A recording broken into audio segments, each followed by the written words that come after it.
देखिए, बिहार चुनाव है आने वाले दिनों में और बिहार चुनाव से पहले सरगर्मी बढ़ी हुई है। तेजस्वी यादव आज भी राजद कार्यालय पहुंचे थे और राजद कार्यालय पहुंचने के साथ जो है किसी कार्यक्रम को लेकर तेजस्वी यादव पहुंचे और कार्यक्रम के बाद तेजस्वी ने जो है मंच पर से ऐलान कर दिया कि हमारी सरकार आप लोग बनाइएगा तो आप लोगों को फायदा होगा, क्योंकि भाजपा की सरकार है तो आप लोग देख ही रहे हैं कि क्या कुछ हो रहा है। हम युवा हैं और हमारी सरकार अगर आप बनाते हैं, हमारी उम्र ज्यादा नहीं है और बिहार की राजनीति में मैं लंबे समय तक रहना चाहता हूं, इसलिए आप हमें जो है बिहार का मुख्यमंत्री बनाइए। चूंकि इस साल चुनाव है तो तेजस्वी ने इस बार पूरा जी जान लगा दिया है।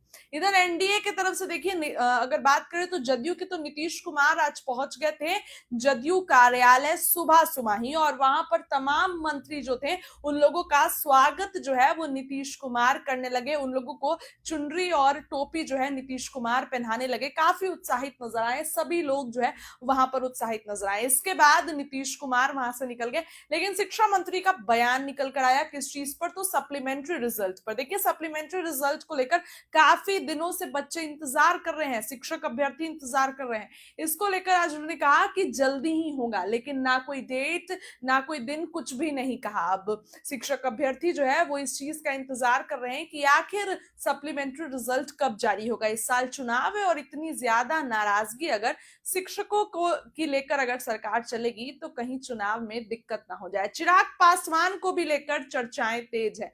क्यों चर्चाएं? क्योंकि चिराग पासवान कल पटना आए हैं। चिराग पासवान ने ये कहा कि अगर सरकार चाहेगी, माफ करिएगा, अगर मेरी पार्टी चाहेगी तो मैं चुनाव लड़ूंगा।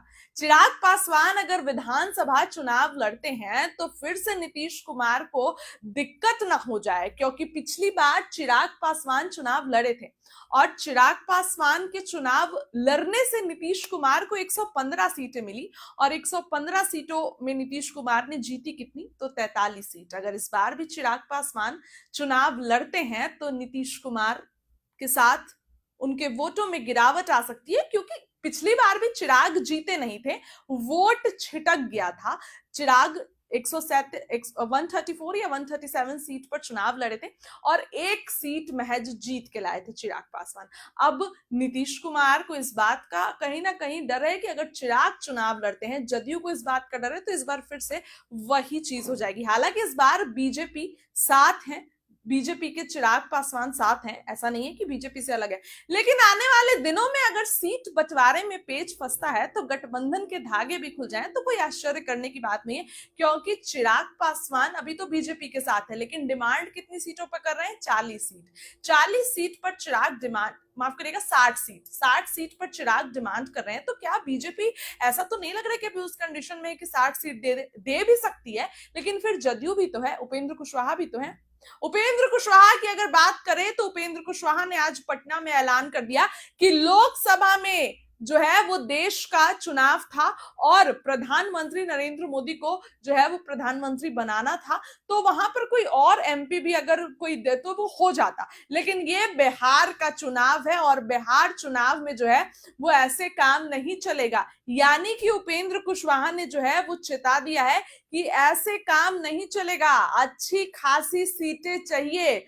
उपेंद्र कुशवाहा ने कल भी एक प्रेस कॉन्फ्रेंस की थी और आज भी एक प्रेस कॉन्फ्रेंस में कह दिया कि अच्छी खासी सीटें हमको, मतलब उन्होंने ये चेता दिया है कि इस बार लोकसभा में ऐसा काम नहीं चलेगा, क्योंकि काराकाट से उपेंद्र कुशवाहा की हार बहुत अनएक्सपेक्टेड थी। वो हार उपेंद्र कुशवाहा की हुई और सिर्फ उपेंद्र कुशवाहा की नहीं, शाहाबाद के सभी इलाकों में उपेंद्र कुशवाहा हार जो है, उपेंद्र कुशवाहा तो हारे और शाहाबाद के सभी इलाकों में बीजेपी हार गई। इसलिए इस बार उपेंद्र कुशवाहा ने कह दिया है। बीजेपी की बात करें तो बीजेपी ने भी इस बार कमर कस ली है, एनडीए ने भी, सीटों का फेर बदल कर सकती है बीजेपी।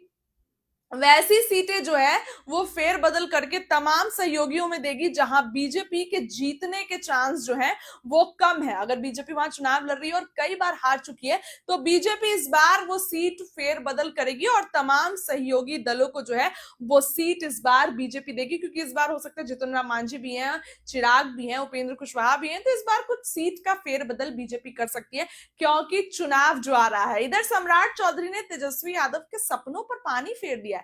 सम्राट चौधरी ने ये कह दिया है, लिस्ट जारी करेंगे, जिन लोगों को बिहार सरकार ने नौकरी दी उन लोगों का लिस्ट जारी करेंगे। यानी कि तेजस्वी यादव जो बोलते हैं कि उनके कार्यकाल में 17 महीने 19 जो उनके कार्यकाल में जो नौकरियां दी गई, सम्राट चौधरी जो हैं अब ये कह दिए हैं कि हम जो है लिस्ट हम लोग जारी करेंगे, और लिस्ट जारी करने के बाद जो है वो दिखाएंगे कि देखिए इतने लोगों को नौकरी हमने दिया है। बिहार सरकार का लक्ष्य है कि 12 लाख युवाओं को नौकरी देना, और अभी तक 9 लाख युवाओं को नौकरी बिहार सरकार जो है वो दे चुकी है। 9 लाख, और आगे भी जो है अभी नौकरी देने का सिलसिला चल रहा है, क्योंकि आने वाले दिनों में चुनाव है। तो इधर जो है जहां एक तरफ तेजस्वी यादव भाजपा पर प्रहार करते नहीं थक रहे हैं, तो भाजपा वाले भी पलटवार करते नहीं थक रहे हैं। इधर कांग्रेस आज खूब गुस्से में नजर आई। पटना की सड़कों पर राजेश राम दिखाई दिए और ऐलान कर दिए पटना की सड़कों पर कि भाजपा जो है ये संविधान का अपमान की है, संविधान को अब जो है अब हम बचाने का काम कर रहे हैं, संविधान का अपमान अब नहीं सहा जाएगा। ये भाजपा वाले पे इल्जाम लगाते नजर आए राजेश राम और कांग्रेस के प्रदेश अध्यक्ष, और साफ साफ कह दिया कि इस चुनाव में हम लोग ये दिखा देंगे। देखिए चूंकि चुनाव है तो दावेदारी तो खूब हो रही है कि इस चुनाव में ऐसे करेंगे, इस चुनाव में सत्ता के बाद ऐसे करेंगे, लेकिन अब सत्ता में आने के बाद तो तेवर सबके बदल जाते हैं। सत्ता में आने के बाद कहीं बोलता कोई और है और करता कुछ और है सत्ता में आने के बाद। लेकिन तेजस्वी यादव जो ये वादा कर रहे हैं कि हम अगर सत्ता में आएंगे तो माई बहन मान सम्मान योजना में जो है वो 2500 रुपए हर महिला को देंगे आर्थिक मदद के लिए। अगर ये चीज तेजस्वी का काम कर गया तो हो सकता है कि जनता जो है उनको स्वीकार कर ली। झारखंड के जो मुख्यमंत्री वहां की योजना पर महिलाओं के कारण झारखंड में जो हेमंत सोरेन की सरकार बनी, तो इस बार भी बिहार में उसी रास्ते पर तेजस्वी यादव चल रहे हैं।